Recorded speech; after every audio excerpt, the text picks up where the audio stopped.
Life After Prison, by Silence You. Kabanata 2321 hanggang 2330.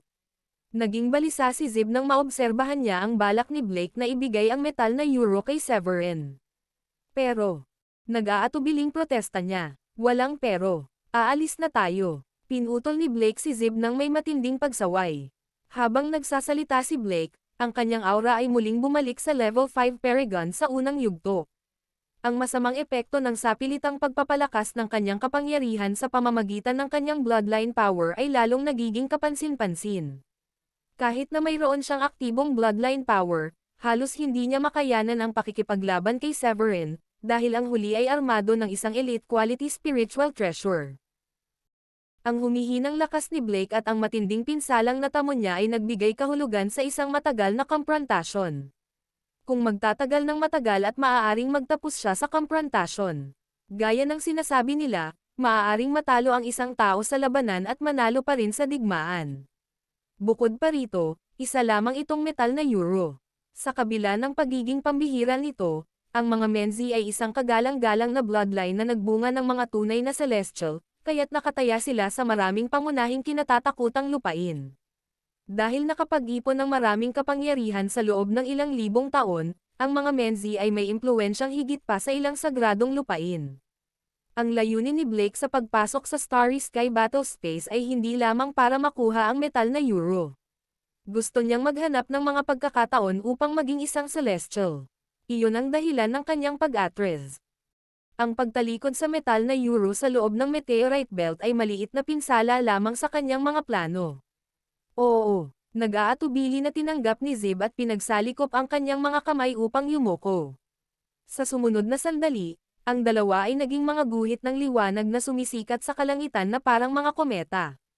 Habang papalayo sila, nagngingit-ngit si Blake at Samuka.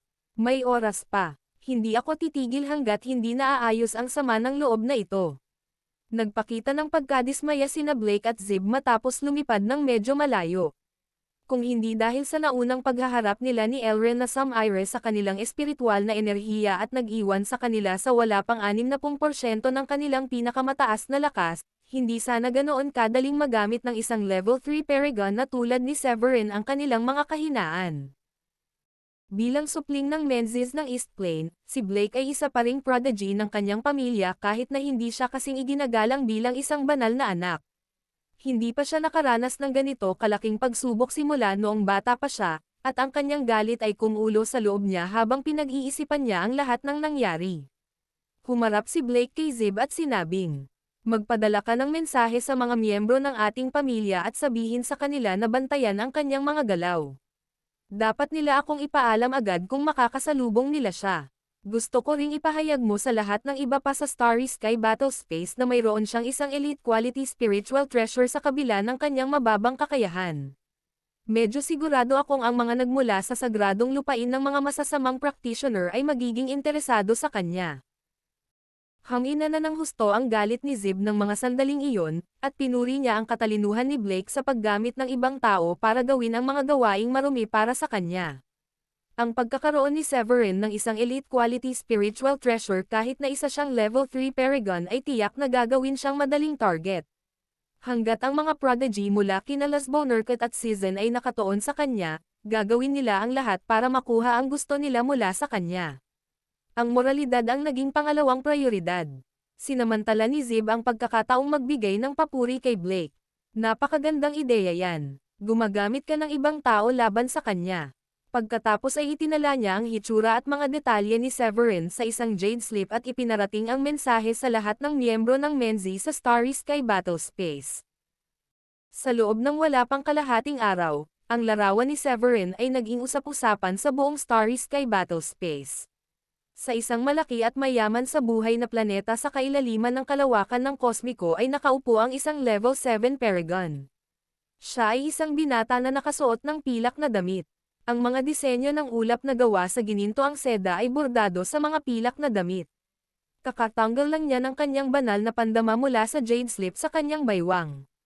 Sa tabi niya ay nakatayo ang dalawang disipulo ni Menzi, isa sa kanila ay nagkukwento ng mga kamakailang pangyayari.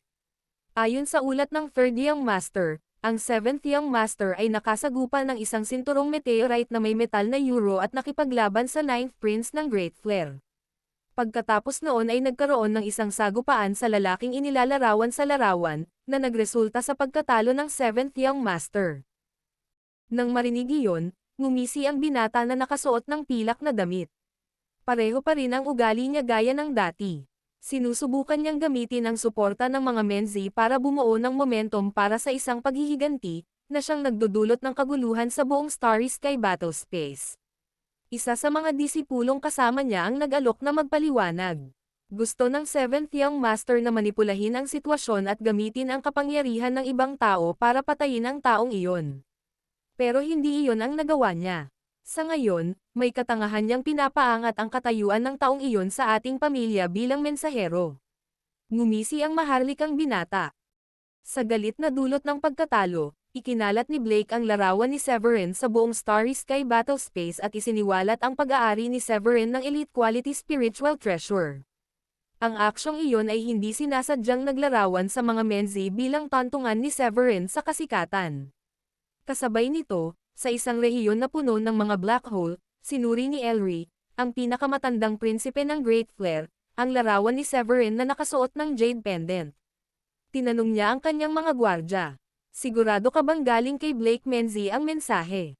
Sumagot ang mga gwardya bilang pagsang-ayon. "Tunay nga, kamahalan." Ngumiti si Elry nang may pag-iisip at sinabing, "Kawili-wili." Nasaktan ni Blake ang ika-9 kong kapatid at pagkatapos ay natalo rin siya ng taong iyon. Masasabi kong ang taong tumalo kay Blake ay medyo nakakaintriga. Iniisip ko kung saang sagradong lupain siya nagmula. Si Elry ay isang prodigy na ang mga estado ay kapantay ng sa banal na anak ng mga Menzi. Kinilala niya ang husay ni Blake, at alam niyang ang isang level 5 Paragon ay kapuri-puri kahit sa loob ng iba't ibang sagradong lupain. Ang mga ito ay may mataas na ranggo, at kaya pa nilang makipagkompetensya sa mga sagradong disipulo. Ang katotohanan na may isang taong nakatalo kay Blake ay pumukaw sa interes ni Elry, kahit na bahagya lamang. Bilang pinakamatandang prinsipe ng dinastiya ni Great Flare, siya ay mahigit 30 taong gulang lamang at nagtataglay ng isang level 8 Paragon. Hindi niya itinuring na karapat-dapat sa kanyang atensyon ang mga practitioner ng level 3 pababa. Ang kanyang interes kay Severin ay pangunahing nagmula sa pagkatalo ng isa sa mga Menzi. Total, may mga patuloy na alitan sa pagitan ng mga Menzi at Great Flare dahil sa kanilang kalapitan sa heograpiya. Habang nagiging mas prominent ang larawan ni Severin sa Starry Sky battle space, maraming kababalaghan ang naakit ng pagbubunyag na ang isang level 3 Paragon ay nagtataglay ng isang elite quality spiritual treasure. Nagsimula silang lahat na maghanap ng pagkakataon. Sa isang planetang hindi pa nasusubaybayan sa mapa, isang payat na figure na nakasuot ng itim na damit ang naglalabas ng aura na kasing sama ng bundok ng mga bangkay at dagat ng dugo. Dinilaan niya ang kanyang mga labi at tumangala sa langit. Nakakatuwa na mayroon siyang elite quality spiritual treasure kahit na isa lamang siyang level 3 Paragon. Bumalot sa katawan ng lalaki ang itim na enerhiya, na naglalabas ng malademonyo na presensya na puno ng kapangyarihang malademonyo. Nang pinakawalan niya ang kanyang level 5 Paragon aura, lumitaw ang mga bitek na umaabot ng ilang libong milya sa tigang na lupa sa ilalim niya.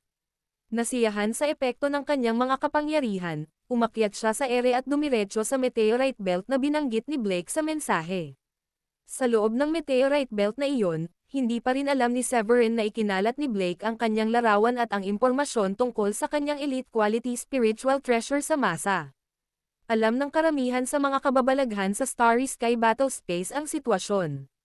Nang malaman na ang nakamit ni Severin ay isang level 3 Paragon lamang, marami ang nagtakbuhan papunta sa meteorite belt dahil naniniwala silang ang elite quality spiritual treasure na nasa kamay ni Severin ay madaling makuha. Huminga ng malalim si Severin at iminulat ang kanyang mga mata, na nagpapakita ng kislap sa kanyang mga pupil. Halos tuluyang gumaling ang kanyang mga pinsala pagkatapos ng maikling pahinga. Habang tumatayo siya at itinoon ang kanyang tingin sa meteorite belt na hindi kalayuan sa unahan, isang ngiti ang sumilay sa kanyang mga labi. Dapat kong tipunin ang lahat ng metal na euro na ito sa lalong madaling panahon at pagkatapos ay tumungo sa susunod na lokasyon. Bulong ni Severin sa sarili bago mabilis na kinuha ang Heavenly Cauldron mula sa kanyang spatial ring.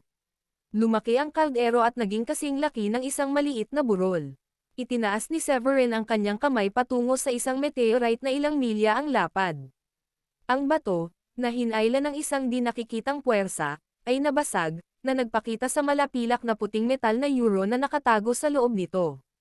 Walang pag-aalinlang ang pumalakpak si Severin, at ang Heavenly Cauldron ay nagpakawala ng isang malakas na puwersa ng pagsipsip na humila sa lahat ng mga piraso. Ilang sandali pa, lumipad palabas ng kaldero ang mga debris, na nag-iwan ng isang bowl ang metal na si euro na kasing laki ng kamao na kumikinang ng napakaliwanag. Tuwang-tuwa si Severin. Ang dami ng metal na euro na nakaimbak dito ay mas marami kaysa noong nakaraan. Dati ay isang bola lamang ng metal na euro ang nakuha niya na kasing laki ng palad, at ang dami sa loob ng meteorite belt ay maaaring lumampas sa kanyang nakaraang ani. Tinansya ni Severin na makakagawa siya ng mga 2 o 3 dekalidad na espiritual na kayamanan. Si Dayan at ang kanyang mga asawa ay magkakaroon ng saganang dekalidad na mga espiritual na armas, na labis na ikinatuwa ni Severin. Mabilis na lumapit si Severin sa isang maliit na meteorite na kasing laki ng bundok at itinaas ang kanyang kamao. Dinurog niya ito, at ginamit ang Heavenly Cauldron upang mabilis na makuha ang metal na euro. Sa isang iglap, ang metal na euro sa pagan ay lumaki na kasing laki ng ulo ng isang matanda. Umalis lamang siya nang may kasiyahan ng ang buong meteorite belt ay lubusang nahukay para sa metal na euro. Ang kanyang ani ay maaaring magbunga ng 4 na dekalidad na espiritual na kayamanan mula sa metal na euro lamang. Bilang karagdagan sa dami na kailangan upang ma-upgrade ang kanyang green shield, nakahanap din si Severin ng sapat na mga materyales upang makagawa ng mga dekalidad na espiritual na kayamanan para sa kanyang mga asawa. Puspos ng kagalakan at pananabik, nag-isip si Severin. Sa palagay ko ay dito nagmula ang reputasyon ng Starry Sky Battlespace. Napakaraming kayamanan ang panlabas na paligid, at hindi ko masabi kung ano pa ang mahahanap ko kung sisikapin ko pa itong mas malalim. Pagkatapos umalis sa meteorite belt, kumuha si Severin ng isang jade slip at sinuri ang mapa. Hindi nagtagal ay napansin niya ang isang puntong hindi kalayuan sa kanyang kasalukuyang lokasyon na may nakasulat na mga halamang gamot. Matapos tiyakin ang direksyon na dapat niyang patutunguhan, tumayo si Severin at pumailang lang sa ere sa isang guhit ng liwanag. Sa isang iglap, ang kaguluhan sa meteorite belt ay bumalik sa katahimikan, isang estado na magpapatuloy sa loob ng ilang siglo maliban kung magambala ng mga tagalabas. Sa panahong iyon, ang pagpapagaan ng hangin at ang pagsipsip ng kapangyarihang inilalabas ng buwan at mga bituin ay magpapatibay ng isang bagong batch ng metal na euro, naghihintay ng isa pang prodigy na pumasok sa Starry Sky Battlespace at tuklasin ang mga ito. Hindi nagtagal matapos umalis si Severin mula sa meteorite belt, isang balingkinitang figure na nakasuot ng itim na damit ang dumating sa pinangyarihan.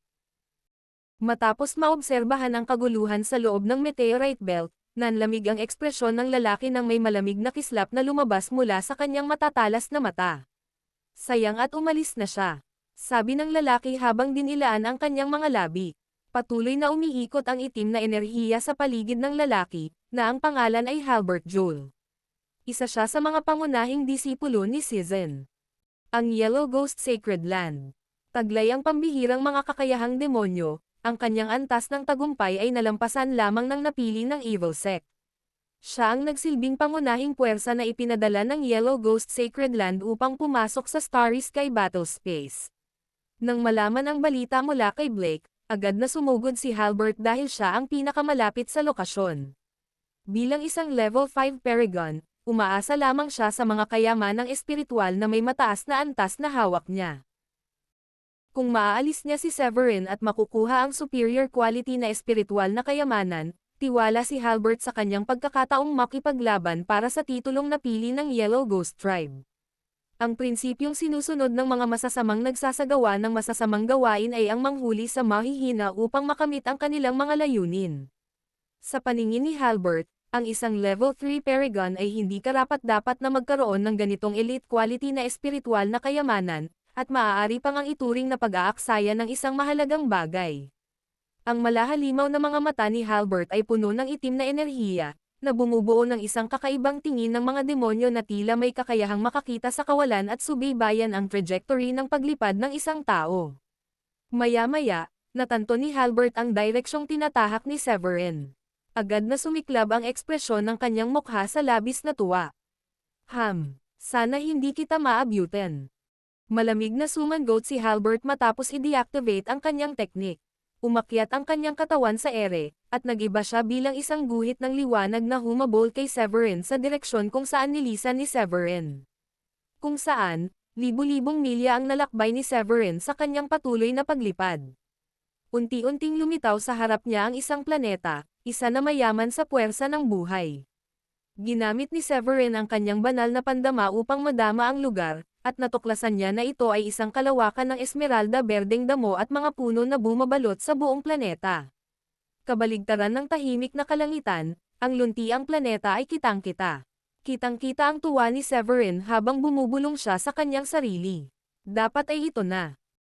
Ayon sa mapa na nakuha niya mula kay Alva, ang buhay na planeta ay nagtataglay ng maraming alchemical herbs, kaya isa ito sa mga bihirang lugar sa Starry Sky Battlespace na naglalaman ng mga ganitong kayamanan. Bagamat nakatagpo na si Severin ng ilang planeta sa kanyang paglalakbay, karamihan ay may mga bunganga at walang anumang senyales ng buhay.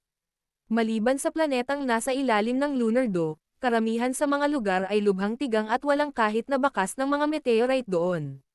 Sa kabaligtaran, habang papasok siya ng mas malalim sa Starry Sky Battlespace, ang dalas ng mga black hole at ang Nine Heavens Gale ay tumaas, na nagiging mas hindi matatag ang paligid. Iba't ibang elemental na enerhiya ang paminsan-minsang lumalabas mula sa mga nabasag na bitek. Dahil sa lawak ng Starry Sky Battlespace na siyang dahilan kung bakit ito naging sarili nitong mundo, ang distansya sa pagitan ng bawat planeta ay napakalaki. Ang isang level 3 Paragon tulad ni Severin ay aabutin ng ilang araw upang galugarin ang buong Starry Sky Battlespace. Umiling si Severin at nakabawi ng katahimikan. Pagkatapos ay bumaba siya patungo sa berdeng planeta sa harap niya, dahil ang mga anotasayon sa mapa ay nagpapahiwatig na ang mga halamang gamot nito ay may malaking halaga. Gamit ang impormasyong ibinigay ng mapa, bulong ni Severin sa sarili. Marahil ay mayroon ding mga halamang gamot na nasa 7th grade sa planetang ito. Isa siyang 7th grade medium rank alchemist, kaya walang silbi ang anumang ordinaryong halamang gamot sa 6th grade. Tanging ang mga halamang gamot sa 7th grade lamang ang makapagpapasigla sa interes ni Severin upang magbigay ng sapat na aksyon. Umasa siya na ang mga halamang gamot sa planeta sa unahan ay may sapat na kalidad upang matugunan ang kanyang mga hinihingi. Nakakadismaya kung lahat ng mga ito ay mga halamang gamot sa 6th grade. Sa pag-iisip na iyon, pinigilan ni Severin ang kanyang hindi mapakali na pananabik at bumaba sa ibabaw ng planeta. Nang lumapag siya sa planeta, ang tanawin sa harap niya ay isang malawak na bahagi ng mga halaman. Ang hangin sa paligid niya ay napakasariwa, bagaman hindi kasing yaman ng espiritual na enerhiya ng Grandi Uno Sect. Gayunpaman, mas maganda pa rin ito kaysa sa ibang mga rehiyon ng Starry Sky Battlespace na kulang kahit sa pinakamaliit na bakas ng espiritual na enerhiya. Matapos huminga ng malalim ng nakapagpapalakas na hangin, isang pakiramdam ng kasiyahan ang bumalot kay Severin. Mukhang maganda ang konsentrasyon ng espiritual na enerhiya rito. Maaaring mayroon pang ang ilang mga halamang gamot na nasa 7th grade dito. Pinakawalan ni Severin ang kanyang banal na pandama upang takpan ang buong ibabaw ng planeta. Maingat niyang sinuri ang bawat pulgada, umaasang mahukay ang mga mahahalagang halamang gamot. Dinagtagal, nagsimulang lumitaw ang mga bakas ng mga halamang gamot habang sinimulan niyang mapansin ang mga halamang gamot na nasa 4th grade, 5th grade, at 6th grade. Sa loob ng ilang minuto, natagpuan ni Severin ang unang halamang gamot na nasa 7th grade. Lumaki ito sa isang mapanganib na posisyon sa isang bangin, at tila ito ay isang puting bulaklak na orchideas. Ang nakapagpapagaling na halimuyak na nagmumula rito ay medyo malakas, at mayroon pang banayad na espiritual na liwanag doon. Kinilala ito bilang Moonlight Orchid. Alam ni Severin na ito ay umuunlad sa mga lokasyon kung saan ang enerhiya mula sa mga bituin ay nasa pinakamalakas na antas. Ang mga nakapagpapagaling na katangian nito ay medyo makapangyarihan, dahil nagagawa nitong mapahusay ang solar spirit at blood energy ng isang tao, hindi pa kasama ang pagsisilbing pangunahing sangkap sa pagpino ng maraming halamang gamot na nasa 7th grade. Sa mga tuntunin ng pagpapagaling ng mga sugat, Ang Moonlight Orchid ay nagtataglay ng kakaibang kakayahan na ibalik ang solar spirit ng isang tao at labanan ang posibilidad ng paggaling hanggat ang buhay ng isang tao ay hindi nabibitin ng kahit isang sinulid. Walang pag-aalinlang ang naglakbay si Severin patungo sa kinaroroonan ng halamang gamot at agad itong inani. Pagkatapos ay ipinagpatuloy niya ang paghahalughog sa buong planeta para sa karagdagang mga halamang gamot na nasa 7th grade, ngunit tila biglang nawala ang kanyang swerte dahil kahit isang masusing paghahanap ay wala nang nakitang inaasam-asam na mga tableta para sa 7th grade. Kumunot ang noo sa tila sunod-sunod na kasawian, bulong ni Severin. Sana hindi ito senyales na nagiging masama na ang kapalaran ko. Malas sana niya kung nakapaglakbay siya ng libu-libong milya para lamang makahanap ng kahit isang kapaki-pakinabang na halaman. Habang pinag-iisipan ni Severin ang kanyang swerte, isang halamang pilak sa isang bundok sa kabilang panig ng planeta ang napansin ng kanyang banal na pandama. Ito ay 9 pulgada ang taas at naglalabas ng metal na kinang na pilak. Ang halamang gamot ay naglalabas ng napakalakas na kapangyarihan ng liwanag ng bituin na maaaring makapantay pa sa lunar dome na natuklasan ni Severin noon. Matapos masaksihan ang hindi inaasahang tuklas, nanginig ang katawan ni Severin habang sinasabi niya ito. Ito ang 8th grade silver moongrass. Hindi kailanman inakala ni Severin na makakatagpo siya ng isang halamang gamot na nasa 8th grade. Ang mga halamang gamot na ito ay maaaring gamitin sa paggawa ng mga tableta para sa mga Royal Paragon.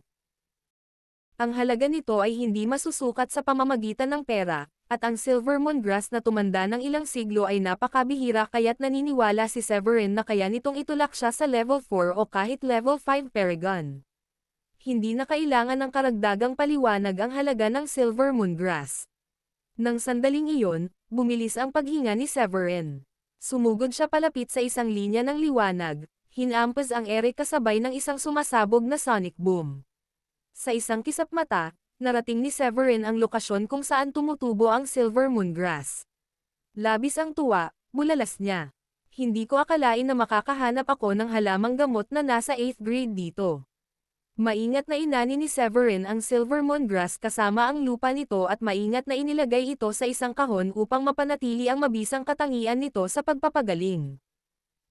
Ang silver moongrass ay umunlad lamang sa mga lugar na may pinakamalaking konsentrasyon ng kapangyarihan mula sa buwan at mga bituin.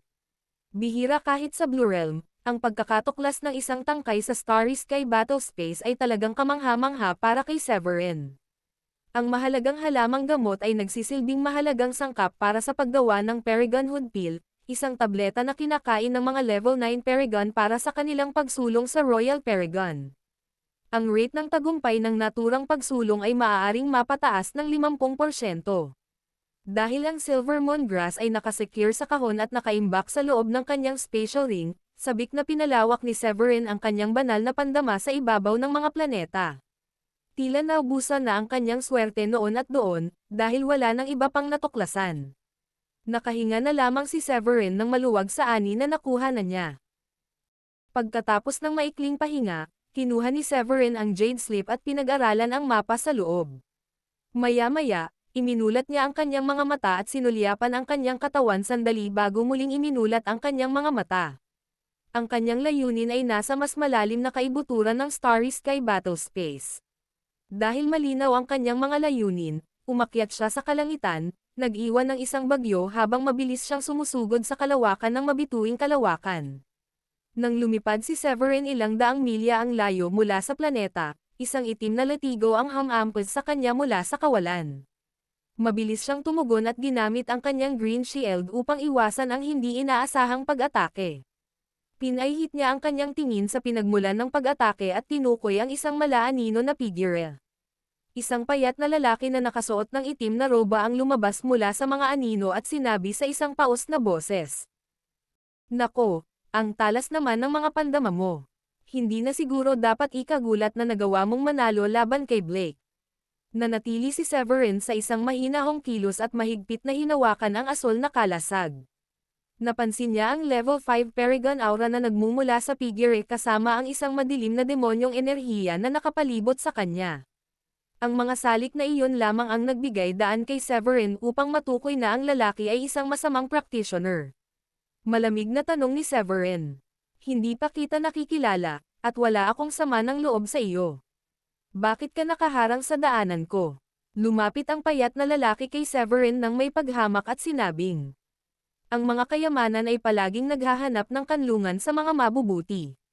Nabalitaan kong mayroon kang isang natatanging espiritual na kayamanan. Isuko mo ito, at ililigtas ko ang iyong buhay.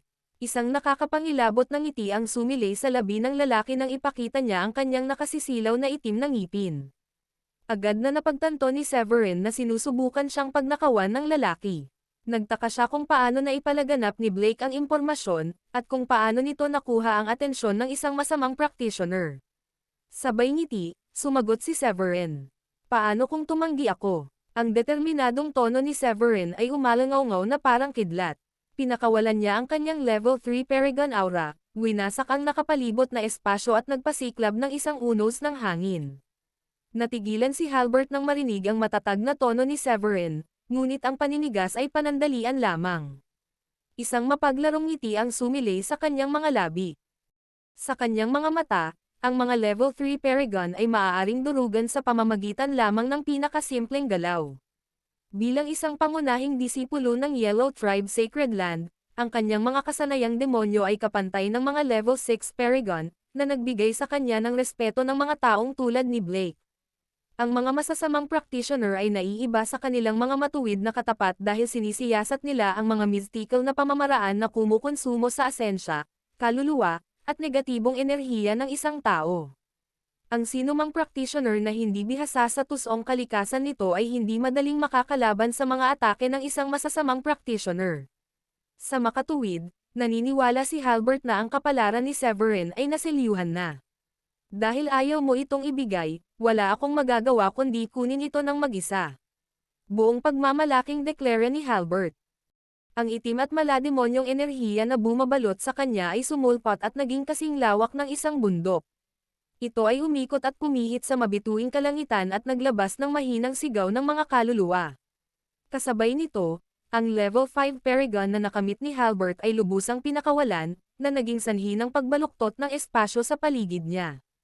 Habang itinataas niya ang kanyang kamay, pinakawalan niya ang isang suntok na naging sanhi ng pagbabago ng malademonyong enerhiya sa isang itim na kalansay na may madugong nakanganga. Isang aura ng pagkawasak ang lumabas mula sa kalansay habang inaatake nito si Severin. Nanlamig ang mga mata ni Severin nang umatake si Halbert nang walang babala. Hindi siya nag-atubiling itaas ang green shield upang bumuo ng isang pananggalang na harang sa paligid niya. Ang itim na kalansay ay bumangga sa kalasag sa isang marahas na pagsabog, na pumupunit sa nakapalibot na espasyo sa mga pira-piraso. Isang unos ng hangin ang pinakawalan kasabay ng pagdagsa ng elemental na enerhiya. Isang malakas na pagsabog ang narinig, at ang pananggalang na kalasag ay tila bahagyang nanlabo. Pagkatapos ay balisang pinaganya ni Severin ang espiritual na enerhiya ng langit at lupa sa kanyang sentro ng enerhiya upang ayusin ang mga bitek sa nasirang kalasag. Sa kabila ng kanyang mga pagsisikap, ang marahas na shockwave ay nagpatalsik kay Severin. Mabuti na lang at ang mabilis niyang reflexes at mahusay na pagkontrol sa green shield ay nagbigay daan sa kanya upang maging matatag ang kanyang pangangatawan. Kitang-kita ang pagkagulat ni Halbert nang makita niyang nilalabanan ni Severin ang malakas na suntok. Bahagyang kumunat ang noo niya at ngumiti. Naiintindihan ko kung bakit nagdusa si Blake sa kamay mo ngayon. Malakas ka naman. Nakakalungkot na masyadong mababa ang attainment level mo para makalaban ka sa akin. Sa isang pitik ng kanyang kamay, inilabas ni Halbert ang kanyang sandata, isang mahabang latigo na kilala bilang Soul Devouring Bone Whip. May mga tusok sa buong latigo, at ang mga ito ay gawa sa mga tinak na pagmamay-ari ng 79 na Supreme Saint. Lalong nababalot ng sama ng loob ang mga kaluluwa ng mga yumaong iyon. Umalangaw-ngaw ang mga sigaw ng kawalan ng pag-asa at dalamhati mula sa latigo pagkabukas nito. Umalangaw-ngaw mula sa loob ang mga alon ng masamang enerhiya. Hinampas ito ni Halbert patungo sa direksyon ni Severin, na nagpadala ng isang ingay ng malisyoso at malademonyong enerhiya na umalangaw-ngaw ng milya-milya.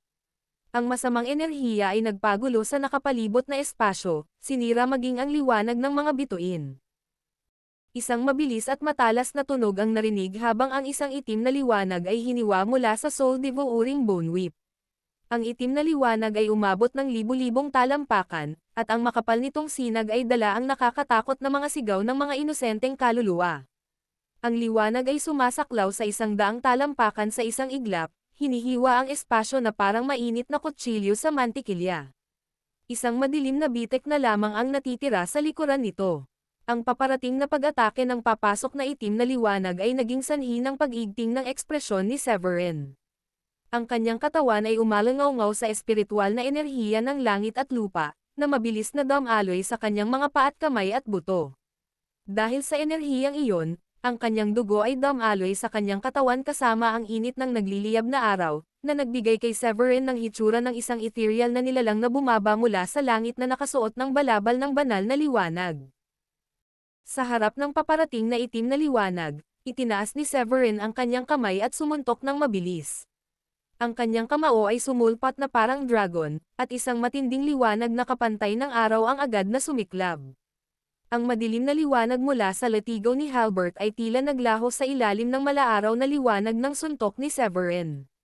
Sumunod ang isang malakas na pagsabog, at isang pagsabog ng apoy ang sumiklab sa kalangitan bago nagdulot ng isang marahas na shockwave na dumaloy sa mabituing kalangitan. Nang makaiwas sa isa pang atake, lalong lumawak ang pagkadismaya ni Halbert. Hinawakan niya ang kanyang latigo at sumugod kay Severin.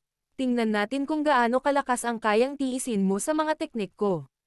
Malamig na sigaw ni Halbert. Sa sumunod na sandali, ang latigo ay kumislap na may kasamang mga pagsabog ng itim na liwanag at tumama pababa. Hindi na itinago ni Severin ang kanyang lakas at pinakawalan ang kanyang buong kakayahan. Ang kanyang level 3 Paragon Aura ay lumikha ng isang shockwave sa mabituing kalangitan, na nagdulot ng presyon na umabot ng ilang libong milya. Pagkatapos, tinawag ni Severin ang kanyang elite quality spiritual treasure, ang Wildfire Sky Soil Zenith.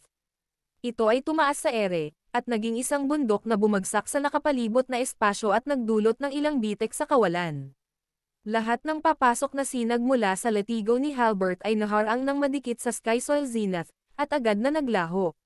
Nang makita si Severin na ginagamit ang kayaman ng kanyang tinitingnan, si Halbert ay ngumiti ng sakam at walang takot. Hahaha. Tunay ngang taglay mo ang pinakamataas na uri ng espiritual na kayamanan. Dinilaan niya ang labi niya at tinitigan si Severin na parang gutom na lobo. Ang mga espiritual na kayamanan ay laging taglay ng mga taong mabubuti. Nararapat lamang na makuha ko ito para sa aking sarili.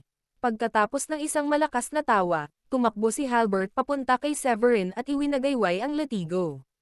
Ang malademonyong enerhiya sa paligid niya ay naglabas ng isang alon ng nakapangangilabot na mga alulong. Ang madilim na liwanag ng kanyang soul devouring bone whip, at ang nakakatakot na aura na nagmumula rito, ay lalong tumindi. Ang aura pa lamang ay kumalat na sa isang radius na sumasaklaw ng ilang libong milya. Pagkatapos ay hinampas ni Halbert ang hangin gamit ang kanyang latigo, na nagdulot ng libu-libong matatalas na itim na ilaw na dumurog sa nakapalibot na espasyo. Lahat ng nasa loob ng ilang milyang radius ay naging alikabok, kabilang ang mga meteorite at ang mismong tela ng kalawakan. Hindi lamang nakatayo at nanunood si Severin nang pinakawalan ni Halbert ang atakeng iyon. Inilabas niya ang kanyang espiritual na kayamanan at bumuo ng ilang masalimuot na handsil. Ang Sky Soil Zenith, na parang isang sagradong bundok, ay naging isang daloy ng liwanag at winasak ang kawalan habang ito ay sumusulong. Sumunod ang hindi mabilang na malalakas na hangin, dala ang isang kakilakilabot na aura habang ito ay sumusulpot patungo kay Halbert. Ang malawak na itim na liwanag ay nabura sa isang pagsabog ng apoy sa ilalim ng epekto ng Sky Soil Zenith. Ang nagresultang shockwave ay naging sanhi ng lahat ng materya sa loob ng ilang milya sa mabituing kalangitan na agad na gumuho at bumuo ng isang bitek sa kalawakan. Ang mga alingaw-ngaw ng mga sumunod na pangyayari ay kumalat sa hangin na parang mga alon sa isang tahimik na lawa, na umaabot ng ilang libong milya ang layo. Napansin ni Halbert ang napakalaking pagtaas sa lakas ni Severin pagkatapos ng pag-deploy ng Sky Soil Zenith. Bagamat siya ay isang level 5 Paragon, alam ni Halbert na ang pagkamit ng kalamangan ay hindi ganoon kadali. Sa halip na magreklamo tungkol sa sitwasyon, nakaramdam siya ng kasiyahan, dahil ang kakayahan ni Severin na makipaglaban sa kanya ay hindi maikakailang dahil sa elite quality spiritual treasure. Ang isang ordinaryong superior quality spiritual treasure ay halos hindi kayang pantayan ang isang level 3 paragon sa isang level 5 paragon. Ang dahilan ay dahil napakalaki ng agwat sa pagitan ng bawat level at imposibleng malampasan, lalo na't si Severin ay level 3 paragon lamang. Ang mga makakapasok sa Starry Sky Battle Space ay mga kababalaghan ng Blue Realm na kayang lumaban kapantay ng mga nasa parehong level at maaaring makalampas pa sa iba't ibang level. Gayunpaman, nananatili ang isang pangunahing pagkakaiba sa pagitan ng level ni Severin at ni Halbert, maging sa mga tuntunin ng likas na lakas o sa kapangyarihan ng langit at lupa na pino. Ang pananabik at kasakiman ni Halbert para sa Sky Soil Zenith ng Wildfire ay tumataas sa bawat palitan, at lalong lumalakas sa bawat sandali. Sa isang maliit na meteorite belt na ilang libong milya ang layo, isang maringal na binata na nakasuot ng berdeng roba ang naglalakbay sa lugar kasama ang isa pang mapang-akit na binata. Ang huli ay malamang na nasa maagang yugto ng isang level 1 paragon. Marahil dapat tayong sumisid pa ng mas malalim sa Starry Sky Battle Space upang maghanap ng mas maraming oportunidad. Tumango ang binata na nakaberde ang damit, matapos tanggapin ang katotohanang walang makikita sa meteorite belt. Ang dalawang individual na iyon ay walang iba kundi sina Simeon at Tobias, na nagkataong nagkita-kita pagpasok nila sa Starry Sky Battle Space. Kaya nagpasya silang maglakbay ng magkasama, at malinaw ang kanilang iisang layunin, gusto nilang hanapin ang mga masasamang practitioner mula sa Wicked Tribe at patayin si Severin. Sa kasamaang palad, wala silang nakitang kahit isang practitioner. Sa halip, muntik na silang makatakas sa kamay ng ilang halimaw sa kalawakan. Si Tobias, bilang mas mahina sa dalawa, ay muntik nang maging pagkain. Sa isang pakikibaka upang mabuhay at makalabas sa Starry Sky Battle Space ng walang pinsala, walang nagawa si Tobias kundi ang magpakintab ng sapatos gamit ang mas malakas na Simeon. Dahil walang anumang kapansin-pansing lumitaw pagkatapos nilang galugarin ang meteorite belt, bumuntong hininga si Simeon at sinabing, "Magpatuloy tayo sa mas malalim na pag-aaral. Baka mas marami pa tayong mahanap na oportunidad doon." Habang naghahanda silang sumubok palalo, napansin nila ang mahinang bakas ng mga shockwave ng isang labanan. Bulalas ni Tobias, "Nararamdaman ko ang labanan doon." Nanigas ang mga kalamnan ni Simeon, ngunit agad niyang naramdaman na ang labanan ay ilang libong milya ang layo. Dahil dito, nakahinga siya ng maluwag. Ang pinakamalaking kinatatakutan ni Simeon ay ang baka sila ay masangkot sa isang labanan sa pagitan ng mga kababalaghan. Habang binawi ni Samoan ang kanyang banal na pandama, isang pamilyar na enerhiya sa loob ng mahihinang alon na iyon ang nakakuha ng kanyang atensyon. Matapos saliksikin ang kanyang mga alaala, sinabi niya, "Hindi ba't si Severin yan?" Matapos makipagpalitan ng suntok kay Severin bago pumasok sa Starry Sky Battle Space, nakilala ni Simeon ang natatanging pagbabago-bago sa aura ni Severin. Pumasok siya sa Starry Sky Battle Space para sa isang dahilan at isang dahilan lamang, ang matiyak ang pagkamatay ni Severin. Dahil doon, isang bugzo ng walang awang determinasyon ang pumuno sa mga mata ni Simeon. Tinitigan niya ang kinakabahang si Tobias at sinabing, si Severin ay nakikibahagi sa isang labanan na ilang libong milya ang layo. Labis na nagbago ang ekspresyon ng mukha ni Tobias. Nagngingit-ngit ang kanyang mga ngipin at pinilit si Simeon. "Dapat muna tayong tumungo sa kailaliman ng Starry Sky Battle Space. Ang husay ni Severin sa pakikipaglaban ay higit na nakahihigit sa atin, at ang mga sangkot sa labanan ay magiging mas malakas sa atin. Maaaring isinasapanganib natin ang ating sarili ng hindi kinakailangan kung lalagpas tayo."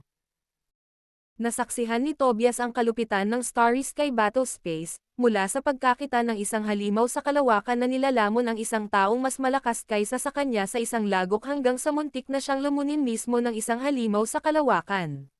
Dahil dito, naniniwala siyang mas makabubuting maging maingat. Ang pagkakita sa pagkasuklam ni Tobias sa kamatayan ay pumukaw ng buntong hininga mula kay Simeon. Itinuring niya si Tobias bilang isang pasanin kaya naisip pa niyang bigyan si Tobias ng breakthrough pill upang mapataas ang kanyang tagumpay, ngunit ang mga limitasyon ng kakayahan ng isang level 1 paragon sa Starry Sky Battle Space ay naging dahilan upang ito ay walang saysay. Palaging naghahanap ng kanlungan si Tobias sa likod ni Simeon sa mga sandali ng panganib. Matagal na sana siyang naalis ni Simeon kung hindi pa rin nila naalis si Severin sa sitwasyon. Ang patuloy na takot ni Tobias sa kamatayan ay nagdulot ng matinding takot kay Simeon. Wala siyang pakialam sa mga alalahanin ni Tobias at naramdaman niyang ito ay isang magandang pagkakataon upang makipagkasundo sa kanyang matagal ng kalaban, si Severin. Nagsasalita sa malamig na tono, ipinahayag niya. Ang isang taong nababalot ng takot sa kamatayan ay hindi kailanman makakamit ang kadakilaan. Ito ang perpektong sandali para harapin si Severin. Bilang tugon sa nakakatakot na determinasyon ni Simeon, lumunok si Tobias at tumango. Tama ka. Nagpahayag ng kasiyahan si Simeon nang sa wakas ay nagpakita ng lakas ng loob si Tobias. Sa isang iglap, ang dalawa ay naging mga guhit ng liwanag at tumungo sa kinaroroonan ni Severin na parang mga kometa sa kalangitan. Nagawa nilang masakop ang distansya na ilang libong milya ng mabilis. Matapos malampasan ang hindi mabilang na mga bituin, nakarating sina Simeon at Tobias sa loob ng 20 milya mula sa larangan ng digmaan. Sinulyapan niya ang dalawang figure na napapalibutan ng isang masiglang aura. Si Severin at ang isa pang tao ay nasangkot sa isang mabilis na serye ng mga pag-atake na naging sanhi ng pagbaluktot ng espasyo sa loob ng ilang milya. Nagningning ang mga mata ni Simeon na may hanggang pumatay habang itinoon niya ang kanyang tingin kay Severin. Pagkatapos ay sinuri niya ang kalaban ni Severin at naramdaman ang isang masama at malademonyo na aura na nag-iwan kay Simeon na medyo napigilan. Nang sa wakas ay naramdaman niya ang tunay na katangian ng aura ni Halbert, hindi napigilan ni Simeon ang mapangiti. Isang level 5 Paragon. Hahaha. Tingnan natin kung paano ka makakaligtas laban sa isang taong tulad niya, Severin.